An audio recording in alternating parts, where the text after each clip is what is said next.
Today I have a different sort of video for you. Rather than taking on one trade and all the fallout from it, I've got 5 here, all made by the same team in a little over a year in what's basically one of the biggest fire sales we've seen in the last 10 years. And if you're at home trying to guess, well, it's the Marlins.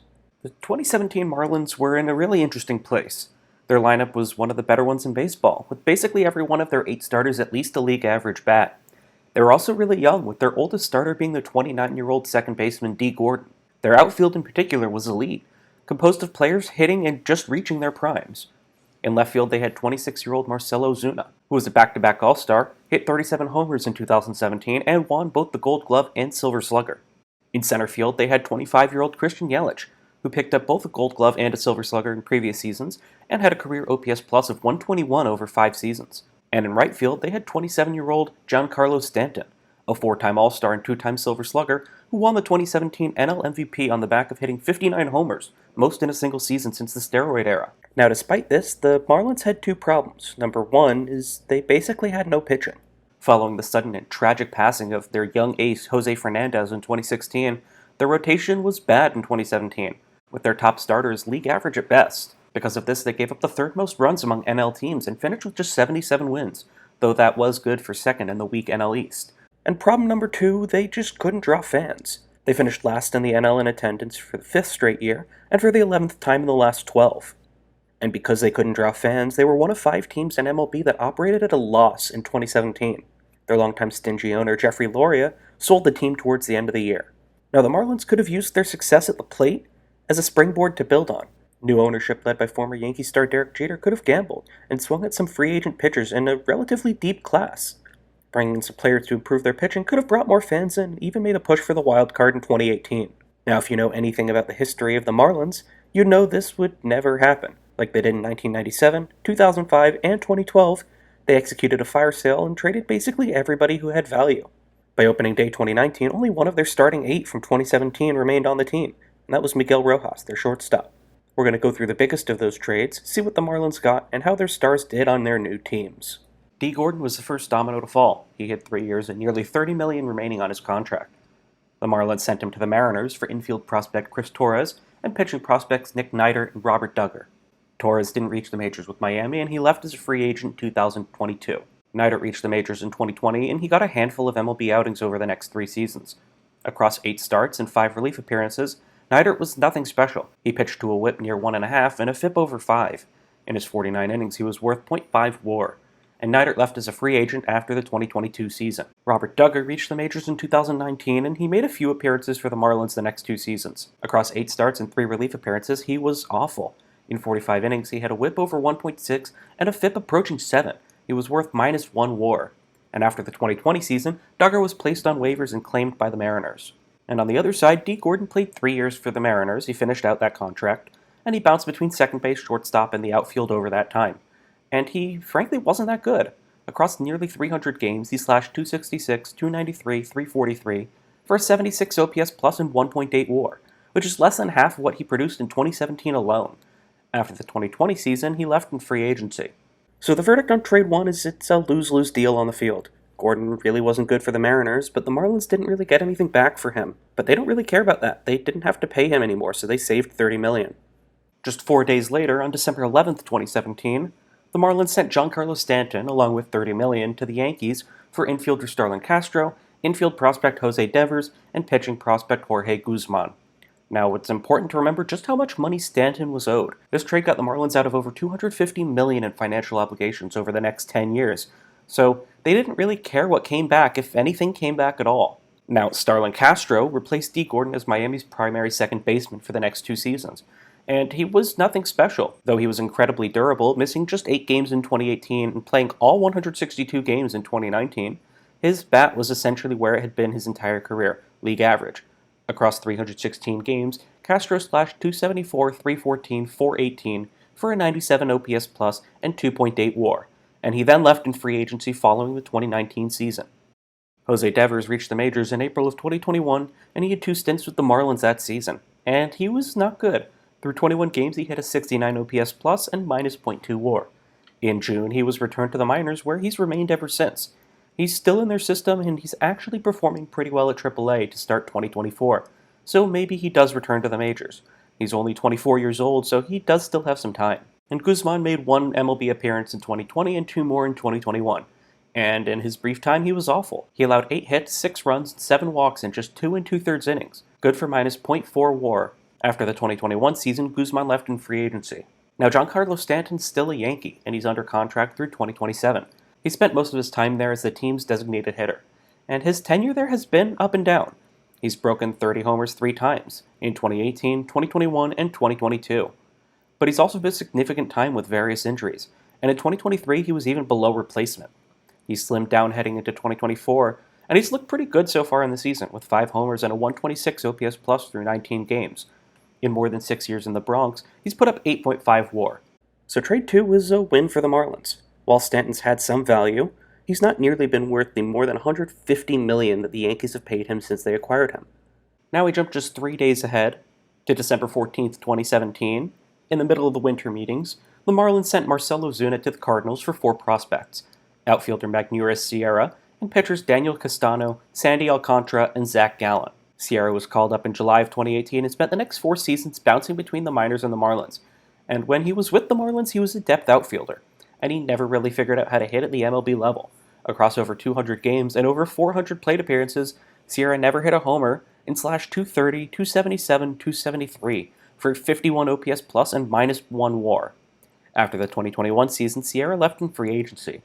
Daniel Castano reached the majors in August of 2020, and he bounced up and down over the next 4 years. In his 17 starts and 7 relief appearances, he didn't really do all that much. He struck out just 5 batters per 9 and put up a FIP over 5 and a WHIP just under 1.5. Across 88 2/3 innings, Castano put up .7 WAR, and he left as a free agent after the 2023 season. Now, if you've watched baseball in the last few years, Alcantara needs no introduction. He made his Marlins debut in June of 2018, and he got into 6 starts the rest of the year, putting up a 2-3 record and a 1.13 ERA+.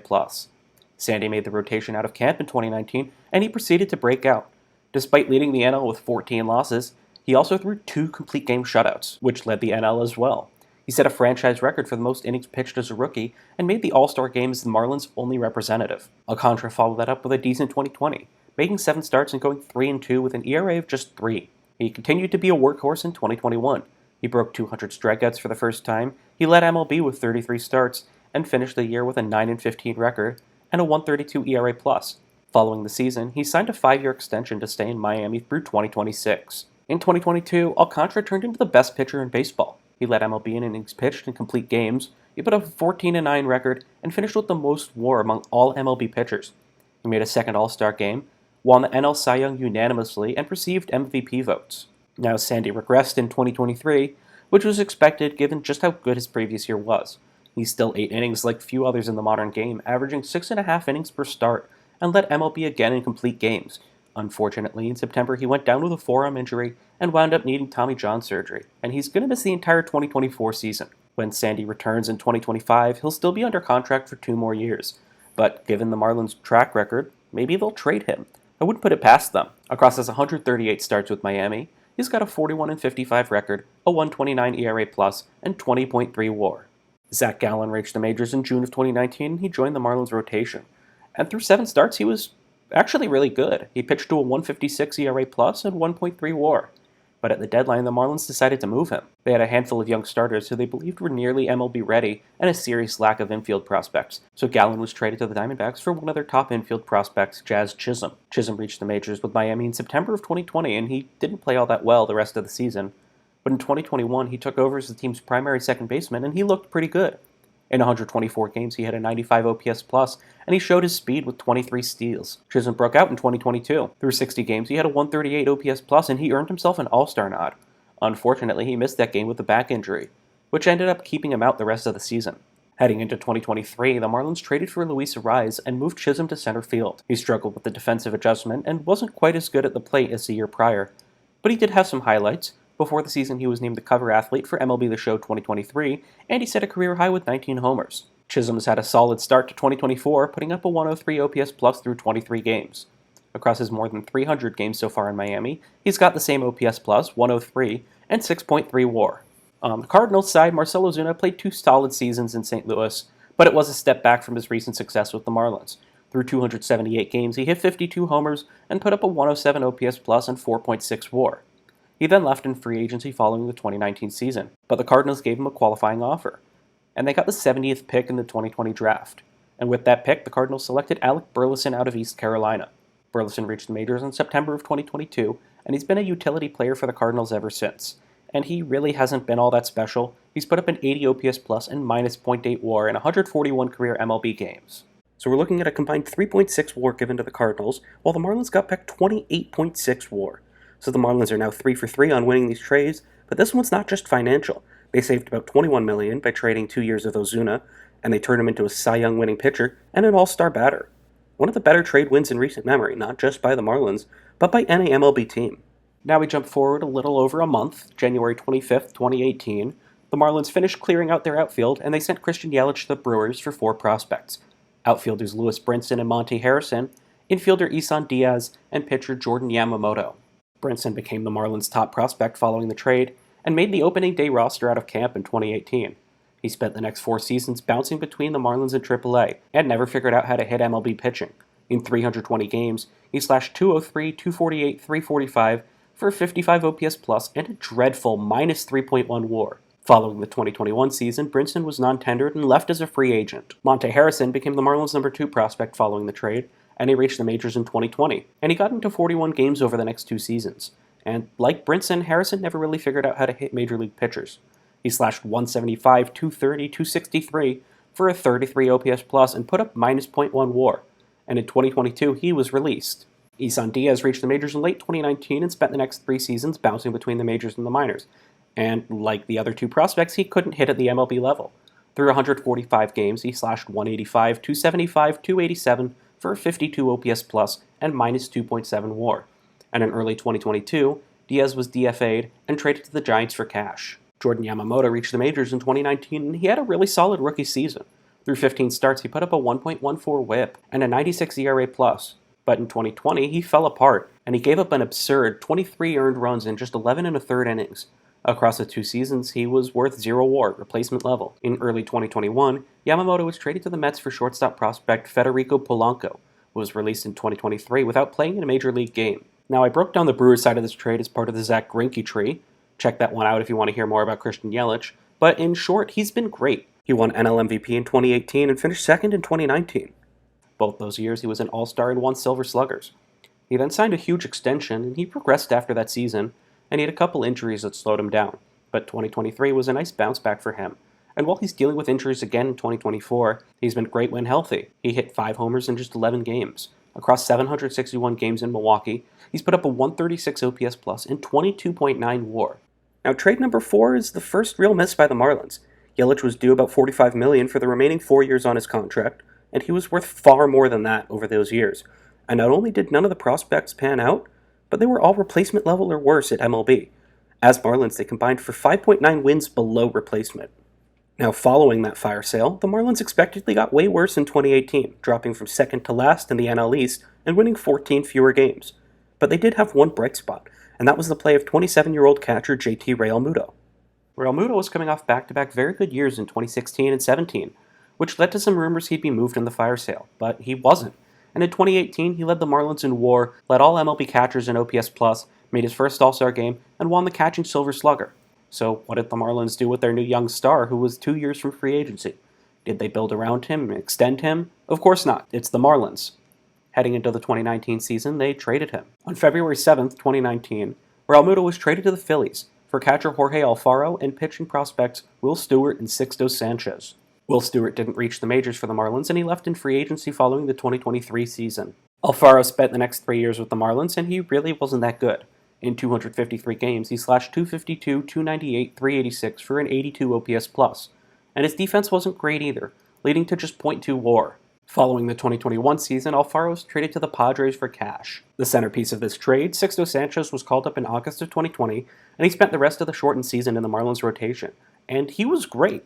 Through 7 starts, he had a 3-2 record, a 132 ERA+, and 1.5 WAR. His fastball frequently touched triple digits. The Marlins made the expanded playoffs, and Sanchez made 2 starts, 5 innings of shutout ball against the Cubs, then 3 not-so-good innings in the loss against the Braves. Sanchez received a vote for Rookie of the Year, finishing tied for 7th. Unfortunately, since then, Sanchez has been injured a lot. He missed the entire 2021 and 22 seasons, recovering from multiple surgeries to his throwing shoulder, and threw just one minor league inning while rehabbing in 2023. But Sanchez made the 2024 opening day roster as a reliever. He struggled to start, with 5 earned runs in 7 1/3 innings, which brings his career total to 1.3 WAR. And JT Realmuto's been arguably the best catcher in baseball since joining the Phillies. He's got 2 All-Star nods, 2 Gold Gloves, 2 Silver Sluggers, and received MVP votes in 2019 and again in 2022. Through 620 games, he's put up a 113 OPS plus and 19.8 WAR. And since the Phillies are willing, or maybe able, to pay their players, they extended Realmuto and they have him locked up through the 2025 season. This one's also a large loss for the Marlins. Sixto Sanchez has shown he can pitch at MLB, but given his injuries, he may never reach that level again. And Realmuto's been really good since the trade. And for the 2 years the Marlins were guaranteed to have him, he only made $16 million. So the 5 players the Marlins moved, along with Alec Burleson, have combined for 56.8 WAR on their new teams. And Stanton, Yelich, Realmuto, and Burleson are still on those new teams. The pieces the Marlins got back were worth just 24.9 WAR. While this does look terrible on paper, they got themselves out of over $350 million in future payroll expenses, mostly owed to Giancarlo Stanton. So the only trade here that I think Marlins fans probably really regret is the Yelich deal. Realmuto's the other one that maybe they would regret as well, but he was almost certainly gone in 2 years. Yelich was signed for 4 years, and in the first 2 turned in MVP caliber performances. If you're a Marlins fan, let me know down in the comments what you think of this fire sale, or just how it feels to go through a fire sale like this every few years. Now, as far as some future ideas for videos on fire sales, I'm thinking about the 2012 Marlins, although for that one I may just do their one massive trade with them and the Blue Jays. Some others I'm thinking of are the Cubs and Nationals at the 2021 trade deadline, but that may be too soon as, it's less than 3 years ago. A lot of those prospects are still kind of up and coming, haven't really reached the majors yet. So if you've got any other fire sale ideas, anything in the last 10 to 15 years, let me know down in the comments. Anyway, if you made it this far, leave a like down below, subscribe to the channel, ring that notification bell so you never miss an upload, and I'll see y'all next time.